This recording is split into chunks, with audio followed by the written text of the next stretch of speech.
যখন Naruto anime start হয় তখন আমরা অনেক সময় পর্যন্ত একটা উজুমাকির ব্যাপারেই জানতাম, সেটা আমাদের হাই ব্যাটেল আইকিউ সাসকের গার্লফ্রেন্ড নারুটো উজুমাকির ব্যাপারে। পরে আমাদের আরও উজুমাকির ব্যাপারে জানানো হয়, সেটা হলো নাগাটো উজুমাকি অ্যান্ড কারিন উজুমাকি, যার মধ্যে পেন তো নিজের পেনের জন্য মরে গিয়েছিল। বাট আমি কথা বলতে চাই কারিন উজুমাকির ব্যাপারে।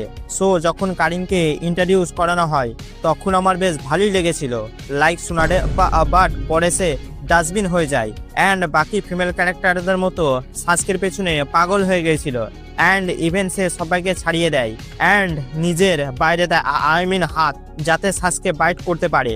আর রিয়াকশন তো নেক্সট লেভেল দিচ্ছিল।